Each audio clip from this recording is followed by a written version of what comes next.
మారిపోయారు, యువత నిరుద్యోగులుగా మారిపోయారు. నేను అందుకనే ఈ ఆళ్లగడ్డలో ప్రారంభిస్తున్న స్వర్ణ యుగం మళ్ళీ రావాలని మనస్ఫూర్తిగా ఆకాంక్షిస్తున్నా. ఈ మీటింగ్ లో మీరందరూ ఒకటే ఆలోచించాలి. స్వర్ణ యుగం కావాలన్నా తెలుగు జాతికి, లేకపోతే రాతి యుగం కావాలన్నా వైఎస్ఆర్ కాంగ్రెస్ పార్టీ పాలనలో? స్వర్ణ యుగం కావాలంటే చేలు పైకెత్తండి. రాతి యుగం వద్దనే వాళ్ళు గట్టిగా చప్పట్లు కొట్టి నిరసన తెలియజేయండి. ఎందుకు నేను ఈ మాట వాడానంటే, నేనేదో అధికారం కోసం రాలా మీ దగ్గరికి. 14 సంవత్సరాల ముఖ్యమంత్రిని, 40 సంవత్సరాలుగా ఎమ్మెల్యేని, ఇప్పటికే 40 ఏళ్లుగా ఎమ్మెల్యే. ఎవరికి దక్కని గౌరవం దక్కింది.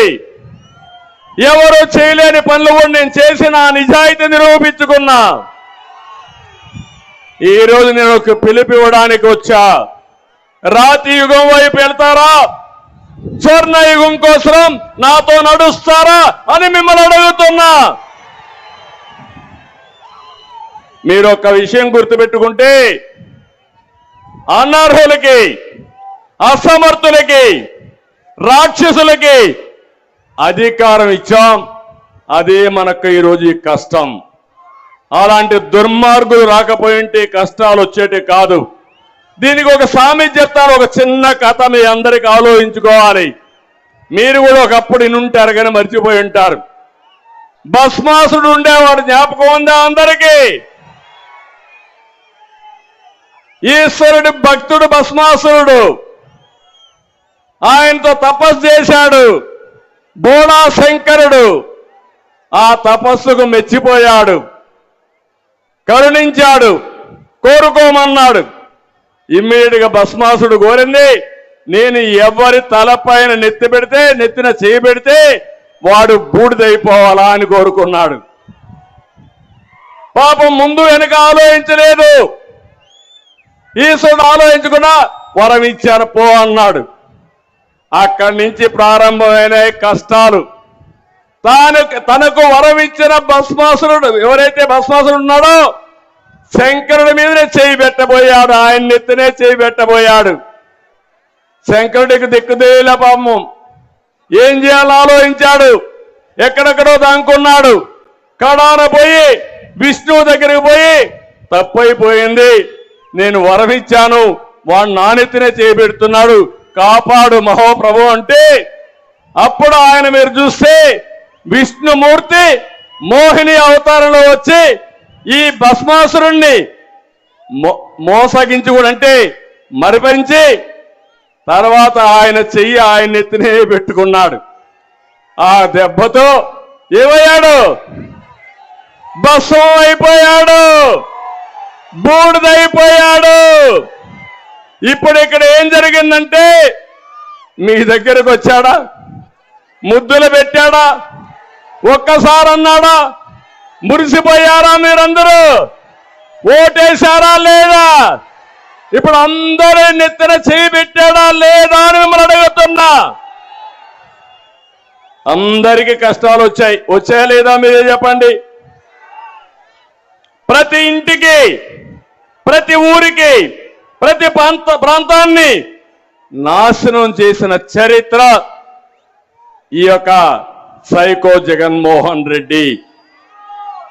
జగన్కు తెలిసింది రద్దులు, గుద్దులు, బొక్కుడు, నొక్కుడు, కూల్చివేతలు, దాడులు, కేసులు తప్ప ఇంకేమీ తెలియని వాడు. ఎవరైనా సరే మంచి కార్యక్రమం చేయాలంటే దేవుని దగ్గరికి వెళ్తాం. క్రిస్టియన్స్ అయితే చర్చికి వెళ్తారు, ముస్లిమ్స్ అయితే మసీదుకు కూడా వెళ్తారు, అది ఒక నమ్మకం. కానీ ఈ జగన్మోహన్ రెడ్డి చేసింది ప్రారంభమే ప్రజావేదిక కూల్చి ఈ రాష్ట్రానికి నష్టం చేస్తూ విధ్వంస పాలనకి దోహదం చేశాడు. నేను అడుగుతున్న ఒక విషయం మిమ్మల్ని అందరినీ, ఎన్నికల ముందు ఒక మాట చెప్పాను, ఒక్కసారని కరెంటు తీగలు పట్టుకుంటే షాక్ కొట్టకుండా తప్పదు తమ్ముళ్ళు ఆడబిడ్డలని చెప్పా, జ్ఞాపకం ఉందా మీకు? చెప్పానా లేదా? చెప్పుంటే జైలుపైకెత్తండి. నా మాట విన్నారా మీరు? ఇన్లా మీతో కూడా నాకు కూడా కష్టాలు వచ్చేసాయి. అందరం కష్టపడ్డావా లేదా? అందరం బాధితులు అవునా కాదా అని మిమ్మల్ని అడుగుతున్నా. అది ఏ విధంగా కూడా మీకు చెప్తాను ఇప్పుడే. నేను ఒక విషయం మీద చూడండి, ఇక్కడ ఈ జిల్లాలో 365 కోట్లతో జైన్ ఇరిగేషన్కి నేను శ్రీకారం చుట్టాను. అది వస్తే ఏవైనా మొక్కలు కావాలంటే పెంచడం, ఫుడ్ ప్రాసెసింగ్ పెట్టడం, అవన్నీ వచ్చేటివి. దాంతో అతను వస్తానే దాన్ని తరివేశాడు. ఇంకో పక్కన నందికొట్కూరులో 650 కోట్ల రూపాయలతో మెగా సీడ్ పార్క్ ఎస్టాబ్లిష్ చేశాను. అది కాని వచ్చుంటే ఈ కర్నూలు జిల్లా ప్రతి రైతు విత్తనాలు పండించేవారు, ప్రాసెసింగ్ అయ్యేది. ప్రపంచానికి మొత్తం విత్తన సరఫరా కేంద్రంగా ఈ నంద్యాల జిల్లా ఉండేది.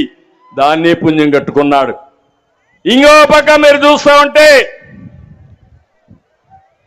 ఎమ్మిగనూరులో టెక్స్టైల్ పార్క్ కోసం నేను ఆ రోజు శాంక్షన్ చేస్తే అది కూడా పోయింది.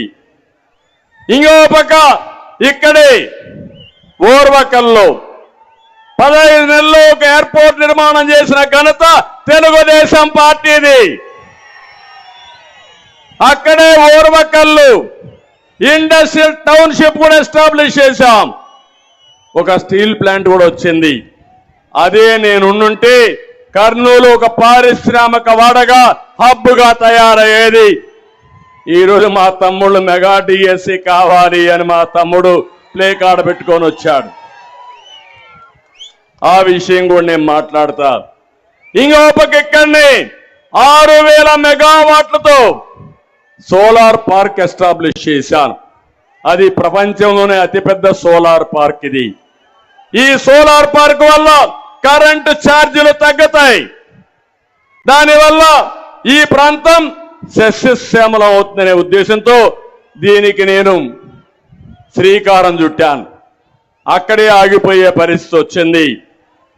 నేనెప్పుడు కూడా దూరదృష్టితో ఆలోచిస్తాను, ఒక విజన్తో ముందుకు పోతాను. జగన్మోహన్ రెడ్డి ఎప్పుడు కూడా ఒక పాయిజన్ మారిగా, ఒక స్నేక్ మారిగా ఇతను ప్రతి ఒక్కరిని కుట్టి మీ జీవితాలతో ఆడుకునే పరిస్థితి. మనం రాయలసీమకు వద్దాం. నేను అడుగుతున్నా, ఈ రాయలసీమకు అన్ని వనరులు ఉన్నాయి. నేను కూడా ఈ రాయలసీమలోనే పుట్టా, చిత్తూరులో పుట్టా. ఇది నాకు గర్వ కారణం. ఒకప్పుడు రాయలసీమ రతనాల సీమ, తర్వాత రాయలసీమ రాళ్ల సీమగా తయారు చేశారు. ఏంటి ఇక్కడ తక్కువ? మనకు అన్ని వనరులు ఉన్నాయి. ఈరోజు ఒక విషయం చూడండి, మొట్టమొదటిసారిగా రాయలసీమకు న్యాయం చేసిన వ్యక్తి రాళ్ల సీమ కాదు, ఇది రతనాల సీమకు నాంది పలకాలని ఇరిగేషన్కు ప్రాధాన్యత ఇచ్చిన ఏకైక నాయకుడు నందమూరి తారక రామారావు గారు. ఆ మహాయుగ పురుషుణ్ణి మనం ఆలోచించుకోవాల్సిన అవసరం ఉంది. ఆ రోజు కృష్ణా జలాలు రాయలసీమ కొద్దిగానే వచ్చేటివి, కానీ మిగులు జలాలన్నీ రాయలసీమకు తేవాలని, తెలుగు గంగ చెన్నైకి నీళ్లు పోవాలంటే నా రాయల